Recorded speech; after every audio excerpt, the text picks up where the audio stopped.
الحمد لله رب العالمين والصلاة والسلام على سيد المرسلين وعلى آله وأصحابه أجمعين أما بعد فأعوذ بالله من الشيطان الرجيم بسم الله الرحمن الرحيم واعتصموا بحبل الله جميعا ولا تفرقوا واذكروا نعمة الله عليكم إذ كنتم أعداء فألف بين قلوبكم فأصبحتم بنعمته إخوانا قال الله تعالى في موضع الآخر إن الله يحب الذين يقاتلون في سبيله صفا كأنهم بنيان مرصوص وقال النبي صلى الله عليه وسلم المؤمن للمؤمن كالبنيان يشد بعضه بعضا.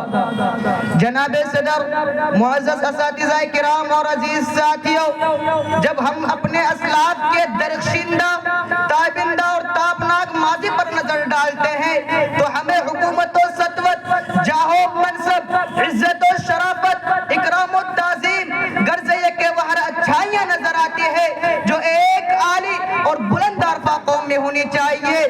وہ معزز تھے زمانے میں مسلمان ہو کر، وہ معزز تھے زمانے میں مسلمان ہو کر، اور ہم خار ہوئے تاریخ قرآن ہو کر. لیکن اس کے برخلاف جب ہم اپنی تاریخ کی اوراق گردانی کرتے ہیں اور اپنے حال کا جائزہ لیتے ہیں تو ہمیں غلامی و محکومی، ذلت و خواری، ناکامی و نامرادی، شکست و ریخ، غرض یہ کہ وہ ہر برائیاں نظر آتی ہے جو ایک بدبخت، بد کردار اور بدتر قوم میں ہونی چاہیے. گواہ دی ہم نے جو اسلاف سے میراث پائی تھی، گواہ دی ہم نے جو اسلاف سے میراث پائی تھی، ثریا سے زمین پر آسمان نے ہم کو دے مارا. اے امت مسلمہ کے غیور مسلمانوں، میں آپ سے پوچھنا چاہتا ہوں کہ آخر وہ کون تھے جنہوں نے مشرق سے لے کر مغرب تک اسلام کے پرچم کو لہرا دیا؟ وہ ہمارے آبا و اجداد تھے. آخر وہ کون تھے جنہوں نے ستاروں پر کمندیں ڈال دی؟ وہ ہمارے آبا و اجداد تھے. آخر وہ کون تھے جنہوں نے 313 کی تعداد کے ذریعے 1000 کفار و مشرکین کو شکست فوز دی؟ وہ ہمارے آبا و اجداد تھے. آخر وہ کون تھے جنہوں نے غزوہ خندق میں 3000 کے تعداد کے ذریعے 10,000 کفار و مشرکین کو دھول چاٹنے پر مجبور کر دیا تھا؟ وہ ہمارے آبا و اجداد تھے. آخر وہ کون تھے جنہوں نے میدان خیبر میں یہودیوں کے دلوں میں اسلام کے پرچم کو لہرا دیا تھا؟ وہ ہمارے آبا و اجداد تھے. آخر وہ کون تھے جنہوں نے جنگ موتا میں 3000 کے تعداد کے ذریعے 2 لاکھ مشرکین کے قدموں کو ہلا کر رکھ دیا تھا؟ وہ ہمارے آبا و اجداد تھے. امت مسلمہ کے غیور مسلمانوں، میں آپ سے پوچھنا چاہتا ہوں کہ آج دنیا کے سب سے پست اور کم ہمت قوم کون ہے؟ تو جواب ملے گا وہ مسلمان ہے. آخر وہ کون ہے جو اتنی بڑی تعداد میں ہوتے ہوئے مظلوم و مقہور اور دشمنان اسلام کا مذاق بن کر رہ گئے ہیں؟ تو وہی ہم مسلمان ہیں. آخر وہ کون ہے جن کے ناموں کو سن کر دنیا کانپ اٹھتی تھی لیکن آج انہی کے ناموں کو سن کر مذاق اڑایا جا رہا ہے؟ تو وہی ہم مسلمان ہیں. اے مسلمانوں، میں آپ سے یہ بھی پوچھنا چاہتا ہوں کہ آخر وہ کون سی چیز تھی جس نے ہمارے آبا و اجداد کو ثریا تک پہنچا دیا تھا؟ آخر وہ کون سی چیز تھی جس کی وجہ سے دشمنوں کے قدم لڑکھڑا جاتے تھے؟ آخر وہ کون سی چیز تھی جس کی وجہ سے مسلمانوں نے ایران اور روم میں حکومت کی تھی؟ وہ طاقت اتحاد و اتفاق کی تھی. اسی اتحاد کے نتیجہ پر مسلمانوں نے اندلس میں حکومت کی تھی.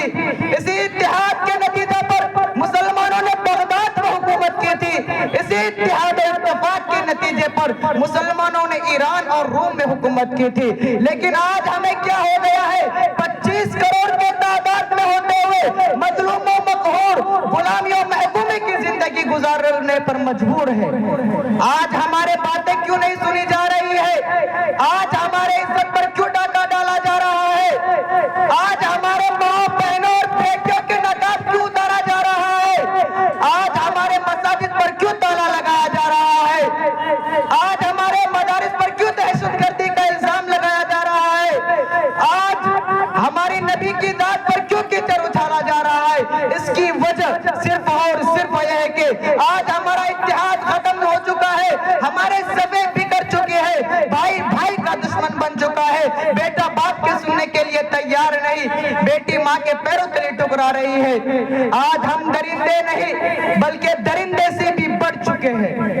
کیا ہم نے نہیں سنا ایک شیر نے شیر پر حملہ کر دیا، ہاتھی نے ہاتھی پر حملہ کر دیا؟ آج ہمارے باتوں سے، آج ہمارے کانوں سے یہ بات بھی ٹکرا رہی ہے کہ زید نے اپنے بھائی بکر کو وقت پر قرضہ نہ چکانے کی وجہ سے بدن کو لہو لہان کر دیا۔ اے مسلمانوں، یہ قرآن وہی قرآن ہے جو صحابہ کرام کے پاس تھا، یہ حدیث وہی حدیث ہے جو صحابہ کرام کے پاس تھی، یہ اللہ وہی اللہ ہے جو صحابہ کرام کا پاس تھا۔ کیا آج قرآن کی تاثیر ختم ہو گئی، حدیث کی تاثیر ختم ہو گئی؟ کیا آج اللہ نعوذ باللہ غائب ہو گیا؟ نہیں، اے مسلمانوں، یہ قرآن اپنی طاقت اور اپنی تاثیر کے ساتھ قیامت تک کے لیے تھا، ہے، رہے گا۔ یہ حدیث اپنی طاقت کے ساتھ اور اپنی تاثیر کے ساتھ قیامت تک کے لیے تھی، ہے، رہے گی۔ یہ اللہ وہی اللہ ہے جو ابو بکر کا تھا، عمر کا تھا، عثمان کا تھا، علی کا تھا، تابعین کا تھا، تبع تابعین کا تھا، محدثین کا تھا، فقہاء کا تھا، تمام امت محمدیہ کا تھا۔ آج وہی اللہ ہے اور ہمیشہ رہے گا۔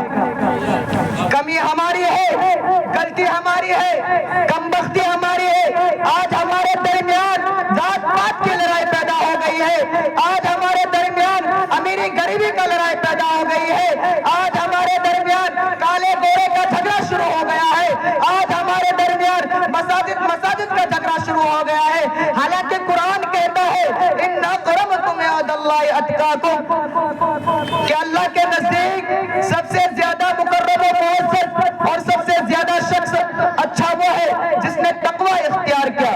رسول اللہ صلی اللہ علیہ وسلم نے حجۃ الوداع کے موقع پر تقریباً 1,24,000 صحابہ کرام کو مخاطب کرتے ہوئے ارشاد فرمایا، لا فضل لعربی علی لعجمی ولا لعجمی علی عربی ولا لأبیض علی اسود ولا لأسود علی ابیض الا بالتقوی کلکم من آدم وخلق من التراب۔ کہ لوگوں، کسی عربی کو کسی عظمی پر یا کسی عظمی کو کسی عربی پر کوئی فوقیت نہیں دی گئی ہے، اگر دی جائے تو تقوی کی بنیاد پر دی جائے گی۔